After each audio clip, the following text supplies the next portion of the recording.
যুক্তরাষ্ট্রের নবনির্বাচিত president Donald Trump অঙ্গীকার করেছিলেন যে কোনো প্রকার চলমান যুদ্ধ তিনি অল্প সময়ের ব্যবধানে বন্ধ করবেন। তবে তিনি ক্ষমতা গ্রহণ করার আগেই তথ্য এলো মধ্যপ্রাচ্যের দেশ সিরিয়ায় ব্যাপক বিমান হামলা চালিয়েছে মার্কিন যুক্তরাষ্ট্র। গৃহযুদ্ধে বিপর্যস্ত এই দেশটির ৯টি লক্ষ্যবস্তুতে মার্কিন বাহিনী এসব হামলা চালিয়েছে। বিশ্ব মোড়ল যুক্তরাষ্ট্রের দাবি, উক্ত হামলার এই লক্ষ্যবস্তুগুলো ইরানি গোষ্ঠীর সাথে সম্পর্কযুক্ত।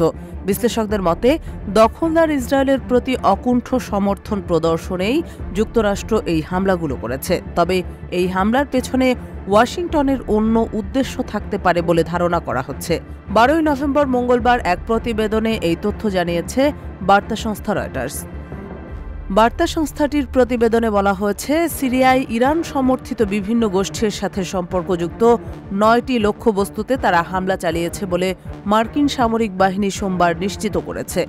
এক বিবৃতিতে মার্কিন সামরিক বাহিনী বলেছে, গত 24 ঘণ্টায় সিরিয়ায় মার্কিন সেনাদের উপর বেশ কয়েকটি হামলার জবাবে সিরিয়ায় এসব হামলা চালানো হয়।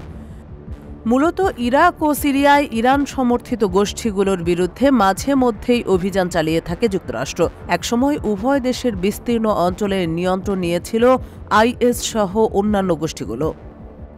এর আগে মার্কিন সৈন্যদের উপর মারাত্মক হামলার প্রতিশোধ হিসেবে চলতি বছরের ফেব্রুয়ারিতে ইরাক ও সিরিয়ায় ইরানের রেভলিউশনারি গার্ড আইআরজিসি এবং তাদের সমর্থনকারী মিলিশিয়াদের সাথে যুক্ত 85টিরও বেশি লক্ষ্যবস্তুতে বিমান হামলা চালিয়েছিল যুক্তরাষ্ট্র। সাম্প্রতিক হামলার পর মার্কিন সামরিক বাহিনী জানিয়েছে, এই হামলাগুলো যুক্তরাষ্ট্র এবং কোয়ালিশন বাহিনীর উপর ভবিষ্যৎ হামলার পরিকল্পনা ও হামলা চালানোর জন্য ইরান সমর্থিত গোষ্ঠীর সক্ষমতাকে ক্ষুণ্ণ করবে। এর আগে গত অক্টোবর মাসের শেষের দিকে সিরিয়ায় মার্কিন সামরিক বাহিনীর বিমান হামলায় আইএসের 35 জনের বেশি সদস্য নিহত হয়েছিল।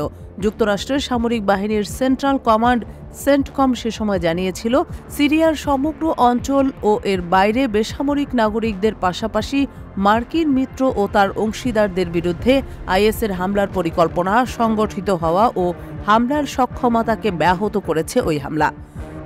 গত সপ্তাহে আইএসের বিরুদ্ধে যৌথ অভিযান পরিচালনা করে মার্কিন ও ইরাকি বাহিনী। ওই সময় বাগদাদ বলেছিল, যৌথ অভিযানে অন্তত 9 জন সদস্য নিহত হয়েছেন। তাদের মধ্যে দেশটিতে আইএসের শীর্ষ নেতাও ছিলেন। উল্লেখ্য যে সিরিয়ায় 900 ও ইরাকে 2500 মার্কিন সেনা বর্তমানে অবস্থান করছেন। মূলত আইএসের পুনরুত্থান ঠেকাতে স্থানীয় সামরিক বাহিনীকে সাহায্য করার জন্য এসব সেনা মোতায়েন করছে যুক্তরাষ্ট্র।